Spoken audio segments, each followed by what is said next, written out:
Al-Ka'bah Al-Musyarrafah atau Ka'bah adalah sebuah bangunan di tengah-tengah masjid paling suci dalam agama Islam, Masjidil Haram di Mekah.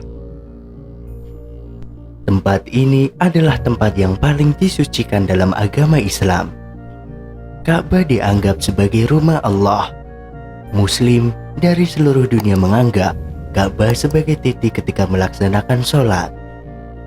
Perintah sholat menghadap ke Ka'bah dikenal dengan nama kiblat.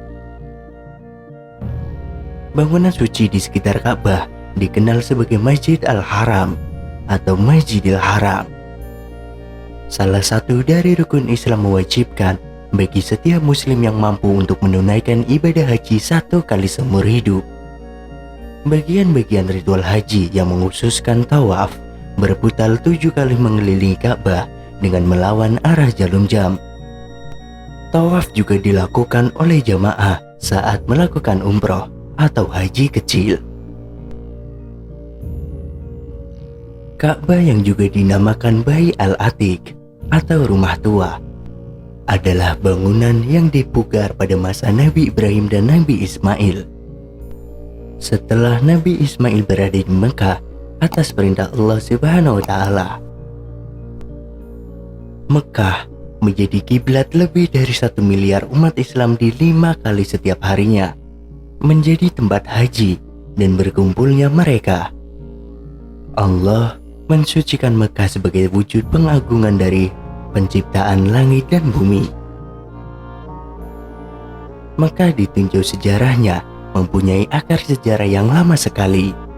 Sebagian besar sumber-sumber sejarah sepakat bahwa Mekah telah ada sejak 2800 sebelum Masehi. Pada tahun itu, Ibrahim dengan ditampingi Hajar, istrinya dan Ismail, anaknya datang dari tanah Kanaan, Palestina ke lokasi yang ditinggalkan penghuninya. Kemudian di sisinya dibangun Ka'bah dan di sekitarnya didirikan kota Mekah Al-Mukarramah. Ibrahim lalu meninggalkan tanah Jizat ke kota Hebron, meninggalkan istrinya yang masih muda dan anaknya yang masih menyusui di lembah gersang tanpa adanya tanaman. Itulah awal kebijaksanaan Allah yang memberikan kemuliaan dan kesucian kota Mekah. Ketika air yang ditinggalkan Ibrahim untuk istrinya habis, maka bayi Ismail merasa sangat kehausan. Jeritan tangisnya nyaring terdengar. Inilah yang mendorong ibunya Hajar untuk mencari air di antara Syafah di Gunung Abu Kubais dan Marwah dari Gunung Makikoan yang berisi hanya batu-batu yang tidak tampak tanda-tanda kehidupan sama sekali. Hajar terus berusaha sampai akhirnya datang pertolongan Allah dengan memancarkan mata air Zam-Zam, dan sampai akhirnya air tersebut mengalir sampai sekarang. Berbagai peristiwa besar akan terjadi menjelang kiamat kubro.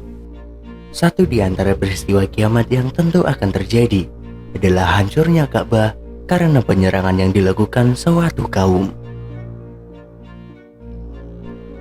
Munculnya sosok Zu Az-Zuwaikatan sebagai penghancur Ka'bah adalah peristiwa kiamat yang pasti terjadi. Zu Az-Zuwaikatan akan menghancurkan Ka'bah sebagai pertanda tak ada lagi yang beribadah kepada Allah, dan ciri kiamat selanjutnya semakin dekat. Pada saat itu, setelah Mekah tidak ada dabah, kemudian setelah waktu berjalan dan orang-orang kembali kufur dan lalai, sampai orang-orang tak peduli lagi dengan Ka'bah. Sosok Zu Az-Zuwaikatan yang menghancurkan Ka'bah menjelang hari kiamat adalah kaum yang berasal dari benua Afrika. Akan datang seseorang yang disebut dalam hadis Abasyah. Sosok Zu Az-Zuwaikatan jarang diketahui. Namun, sosok penghancur Ka'bah ini tak jauh beda dengan manusia saat ini. Sosok ini betisnya kecil, berkulit hitam, dan dia datang untuk menghancurkan Ka'bah. Ada beberapa atsar yang menyebutkan kemungkinan orang ini dapat informasi adanya emas di lokasi Ka'bah. Makanya Ka'bah dihancurkan. Peristiwa hancurnya Ka'bah adalah ketentuan Allah dan akan terjadi menjelang hari kiamat kelak. Kata Nabi Muhammad SAW, sesungguhnya Allah perlihatkan bagaimana Dia Zu'azuaikatan menghancurkan Ka'bah batu demi batu. Hal itu benar-benar terjadi. Kemudian masuk tanda-tanda kiamat yang selanjutnya, yaitu terjadi gerhana di 3 tempat sekaligus. Setelah 3 gerhana sebagai tanda kiamat terjadi, dilanjutkan dengan tanda lainnya, yaitu gempa dahsyat. Kemudian akan terjadi gempa dahsyat. Gempa besar ini akan terjadi di wilayah timur, barat, dan Jazirah Arab yang membuat sebagian besar tanahnya longsor besar-besaran. Disusul dengan tanda kiamat selanjutnya, yaitu keluarnya api besar dari wilayah Yaman yang menggiring manusia ke tempat berkumpul. Kemudian keluarlah api dari wilayah Aden di Yaman, hingga berakhir pada ditiupnya trompet sangkakala. Ka'bah akan dirusak oleh sosok itu dari Habasyah. Dicopotnya perhiasan Ka'bah dan lepasnya kiswahnya. Lanjut Imam Ahmad sebagaimana diriwayatkan dari Abdullah bin Amr bin Asyik. Seolah-olah aku menyaksikan Zu'azuaikatan sebagai seseorang yang buta lagi berkaki bengkok.